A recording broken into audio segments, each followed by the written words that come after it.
Вітаю у колі грибів. Сьогодні ми зануримося у глибини теми мікродозингу, нового, але вже популярного тренду покращення свого здоров'я та якості життя грибами. Ми розглянемо його історію, причини популярності, терапевтичну дію та наукові дослідження на цю тему. Мікродозинг – це практика споживання дуже малих непсихоактивних доз психоделічних речовин, таких як ЛСД, псилоцибін або мусцимол. Що таке психоделічні речовини? Це клас речовин, які змінюють сприйняття, впливають на емоційний стан та багато психічних процесів. Наприклад, зміни у сенсорному сприйнятті, зору, слуху чи дотику, зміни у думках, почуттях та емоціях, відчуття єднання з природою або всесвітом, містичні або духовні переживання. Ця практика набула популярності протягом останнього десятиліття, але її коріння сягає далеко в історію. Вперше термін мікродозинг був запроваджений Джеймсом Фадіманом, психологом і дослідником психоделій. У 2011 році Фадіман опублікував книгу «Психоделічний досвід. Посібник з безпечного використання», де він описав методику мікродозингу і заявив про її потенційну користь для покращення креативності, емоційного стану та фізичного здоров'я.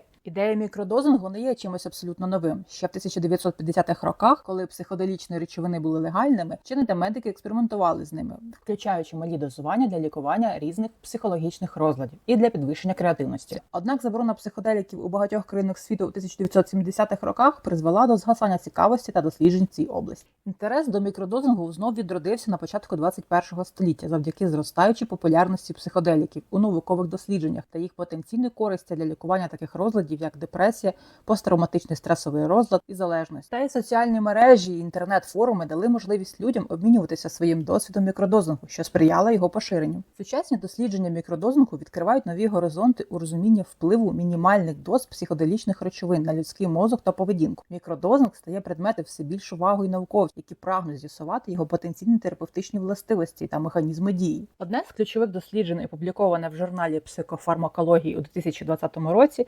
зосередилося на вивченні впливу мікродозингу ЛСД на когнітивні функції. Результати показали поліпшення в креативності, в гнучності мислення та продуктивності серед учасників, що регулярно приймали мікродози. Щодо мікродозування мухомором, дослідження теж активно йдуть. Тільки на PubMed по запиту «Чи мухомор червоний» близько 140 статей.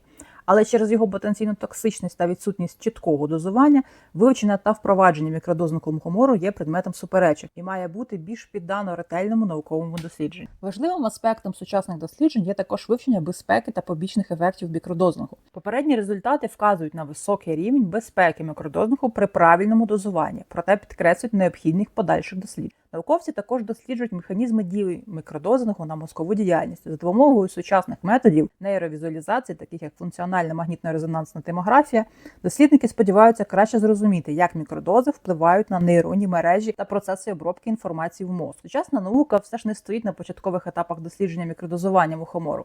Велика частина існуючих знань про його використання та потенційні ефекти походять з традицій прадавніх культур. Наразі вчені активно звертаються до історичних та культурних практик, щоб зрозуміти можливості та обмеження використання мухомора у мікродозах. Однією з найвідоміших культур, яка традиційно використовувала мухомор, є корінні народи Сибіру, зокрема шамани хантів та мань. Вони використовували мухомор для індикування змінених станів свідомості під час ритуальних церемоній, що дозволяло їм подорожувати в інші святи та спілкуватися з духами. Інші культури, як могли, використовували мухомор, включаючи деякі угрофінські народи та корінні групи Північної Європи. Самітські народи, які проживають у Лапландії, також мають історію використання мухомору, але їхні практики менш задокументовані. Науковці мають велику мотивацію вивчати мікродозування мухомору, оскільки існує потенціал відкриття нових методів лікування психічних розладів, а також глибшого розуміння впливу психоактивних речовин на мозок та свідомість. Однак через потенційну токсичність мухомору та непередбаченість його ефектів дослідження вимагають високого рівня обережності та контролю. Чому ж ця тема зараз стала такою популярною? Цей інтерес можна пояснити декількома ключовими факторами. Перше – пошук альтернативних методів лікування. У сучасному світі багато людей стикаються з психічними розладами, такими як депресія, тривожність та ПТСР, невдоволення з традиційними методами лікування через їхні побічні ефекти або обмежену ефективність, спонукає людей шукати альтернативи. Мікродозування пропонує потенційно менший інвазивний підхід з меншим побічним ефектом. Друге –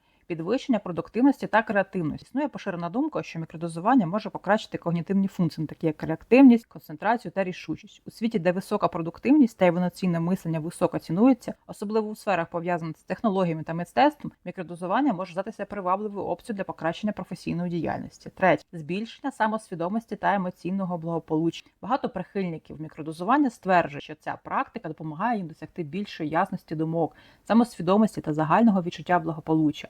У світі, де стрес і вигорання стають все більш розповсюдженими, ці потенційні переваги є дуже привабливими. І останнє – науковий інтерес. Зростаючий інтерес наукової спільноти до дослідження психоделіків та мікродозування також сприяє його популярності. Попередні дослідження, які показують потенційні позитивні ефекти, мотивують людей експериментувати з мікродозуванням як можливим способом покращення якості життя. У підсумку, хоча сучасна наука ще має багато чого вивчити про мікродозування мухомору, вже зрозуміло, що інформація з традиційних культур відіграє ключову роль у формуванні основи для подальших досліджень. Ці знання не лише надихають науковців на нові відкриття, але й допомагають встановити місток між стародавніми практиками та сучасною наукою. Від себе додамо важливе: експериментуйте, споживайте відповідально та дотримуйтесь дозування. До зустрічі у колі грибів.